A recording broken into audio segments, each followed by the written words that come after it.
Assalamualaikum warahmatullahi wabarakatuh. Selamat datang lagi teman-teman sekalian di channel Fokus Belajar. Pada pertemuan kali ini kita akan kembali membahas tes-tes wawasan kebangsaan. Adapun tes yang kita bahas ini merupakan tes-tes wawasan kebangsaan yang pernah keluar di tahun 2019 dan 2021. Mudah-mudahan dari soal-soal yang kita bahas ini dapat menjadi referensi bagi teman-teman sekalian dalam menghadapi ujian CPNS 2023 ini. Oke, kita masuk ke soal yang pertama.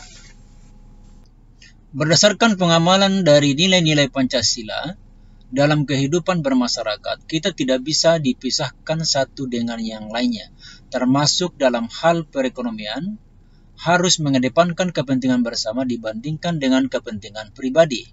Hal tersebut sesuai dengan prinsip Pancasila, terutama pada sila A. Ketuhanan yang Maha Esa, B. Kemanusiaan yang adil dan beradab, C. Persatuan Indonesia, E. Kerakyatan yang dipimpin oleh hikmat kebijaksanaan dalam permusyawaratan perwakilan, E. Keadilan sosial bagi seluruh rakyat Indonesia. Ya teman-teman sekalian, inti dari soal ini adalah bahwa dalam kehidupan bermasyarakat, kita tidak bisa dipisahkan antara satu dengan yang lainnya, termasuk dalam hal perekonomian yang mengedepankan kepentingan bersama dibandingkan dengan kepentingan pribadi. Jika demikian, masyarakat Indonesia itu memiliki hak yang sama sebagai warga negara Indonesia, termasuk dalam bidang politik, ekonomi, pendidikan, budaya, agama, dan lain sebagainya. Nah, dalam soal ini, dia menyinggung masalah perekonomian yang mempunyai hak yang sama bersama dengan warga negara yang lain. Berarti arahnya kepada keadilan bagi seluruh masyarakat Indonesia.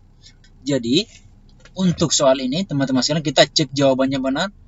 A, itu ketuhanan yang Maha Esa, jelas ini bukan. B. Kemanusiaan yang adil dan beradab, juga ini bukan. C. Persatuan Indonesia, juga ini bukan. D. Kerakyatan yang dipimpin oleh hikmat kebijaksanaan dalam permusyawaratan perwakilan, ini juga bukan. E. Keadilan sosial bagi seluruh rakyat Indonesia, ini yang benar. Keadilan sosial bagi seluruh rakyat Indonesia. Lanjut ke nomor 2. Pembukaan Undang-Undang Dasar 45 mengandung pokok-pokok pikiran yang mewujudkan cita-cita hukum yang menguasai hukum dasar bernegara, baik secara tertulis maupun tidak tertulis. Salah satu bentuk penerapan pokok pikiran pertama dari pembukaan Undang-Undang Dasar 45 adalah sebagai berikut, kecuali titik-titik. A. Mencegah perpecahan. B. Rela berkorban untuk kepentingan negara. C. Meningkatkan rasa kebanggaan dan cinta tanah air. D. Memelihara ketertiban dunia. E. Menjaga keseimbangan antara hak dan kewajiban pribadi orang lain. Ya, teman-teman sekalian, pertanyaan ini dia bertanya tentang salah satu bentuk penerapan pokok pikiran pertama dari Undang-Undang Dasar 45. Kecuali, apa itu pokok pikiran pertama dari Undang-Undang Dasar 1945? Itu menyatakan bahwa negara melindungi segenap bangsa Indonesia dan seluruh tumpah darah Indonesia dengan berdasarkan atas persatuan, dengan mewujudkan keadilan sosial bagi seluruh rakyat Indonesia. Rumusan ini menunjukkan bahwa pokok pikiran persatuan itu identik dengan sila ketiga Pancasila. A. Mencegah terjadinya perpecahan. Ini kan mengarahnya ke persatuan juga. Berarti ini salah. B. Rela berkorban untuk kepentingan negara. Ini rumusan pokok pikiran juga arahnya ke persatuan. Ini juga salah. C. Meningkatkan rasa kebanggaan dari cinta tanah air. Ini juga salah. Ini arahnya ke persatuan. D. Memelihara ketertiban dunia. Ini juga salah. E. Menjaga keseimbangan antara hak dan kewajiban pribadi orang lain. Nah, ini yang benar. Karena pertanyaannya adalah kecuali, artinya tidak termasuk dalam nilai persatuan. E ini menjaga keseimbangan antara hak dan kewajiban pribadi orang lain. Dia termasuk dalam pokok pikiran Undang-Undang Dasar 45 pada pokok pikiran kedua. E benar. Nomor 3, belakangan ini banyak sekali tindakan kriminal yang menghebohkan masyarakat, mulai dari kasus penculikan anak, narkoba, pembunuhan berencana, KDRT, pelecehan seksual, dan pencurian yang mengancam keselamatan dan nyawa korban.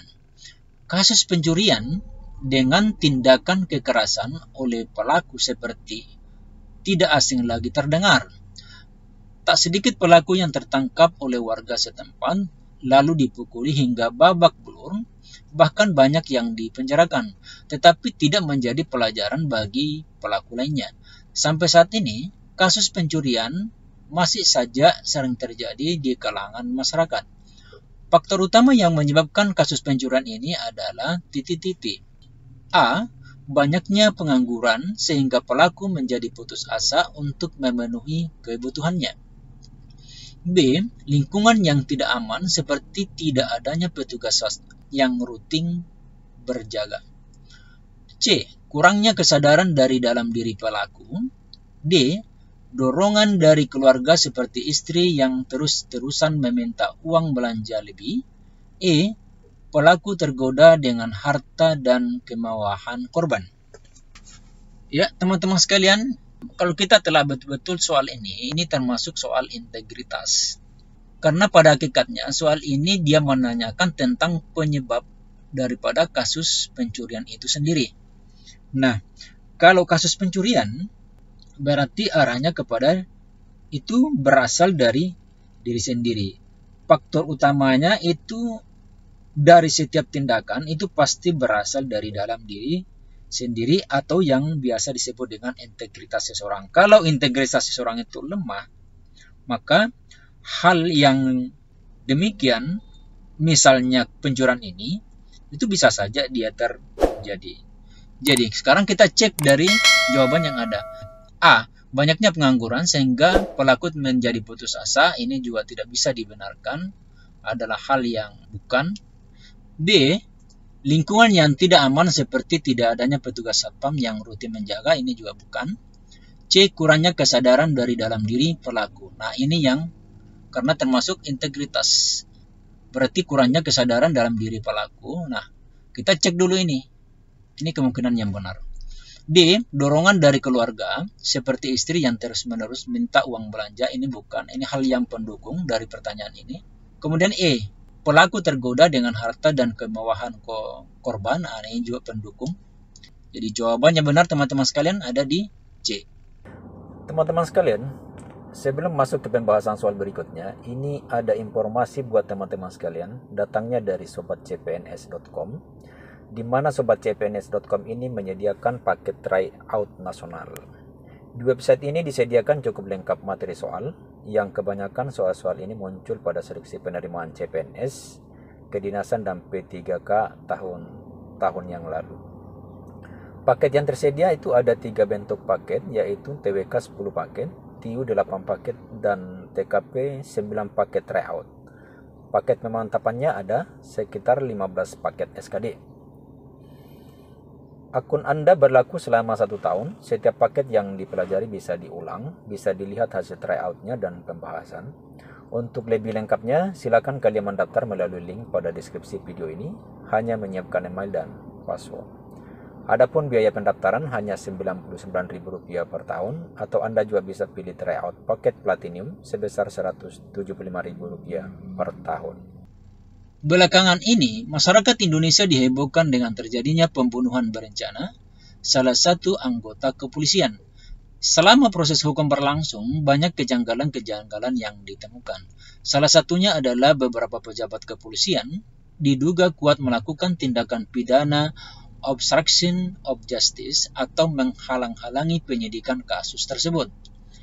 Tindak pidana obstruction of justice merupakan bentuk penyimpangan dari nilai-nilai integritas, terutama pada sikap A. Disiplin, J. Jujur, C. Sederhana, D. Mandiri, E. Kerja keras.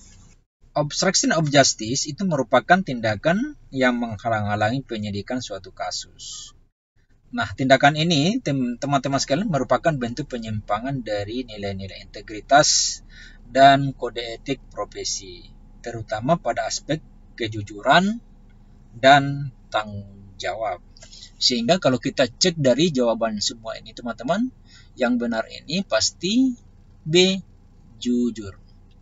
A. Itu disiplin bukan. C. Sederhana juga bukan. Mandiri juga bukan. Ini bukan. Ini yang benar B. Jujur. Nasionalisme adalah suatu sikap politik dari masyarakat suatu negara yang mempunyai kesamaan cita-cita dan tujuan bangsa serta kesamaan kebudayaan dan wilayah. Nasionalisme harus dimiliki oleh setiap warga negara Indonesia, termasuk siswa atau pelajar.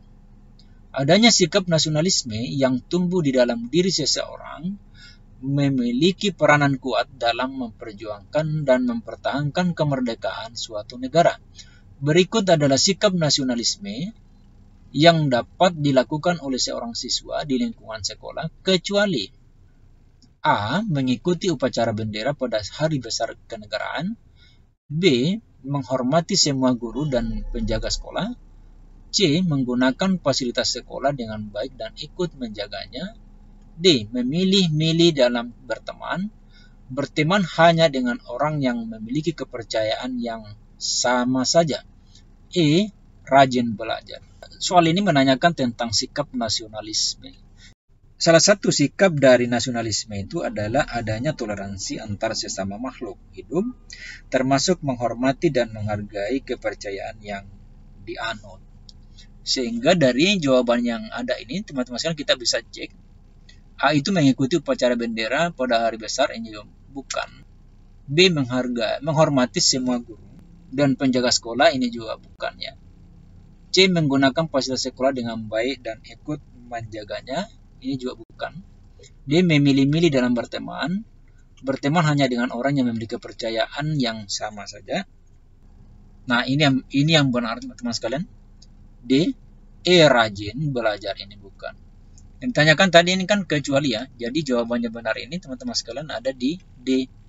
Memilih-milih teman dalam berteman. Berteman hanya dengan orang yang memiliki kepercayaan yang sama saja. Ini hal yang sesuatu yang mustahil yang kita lakukan dalam sikap nasionalisme.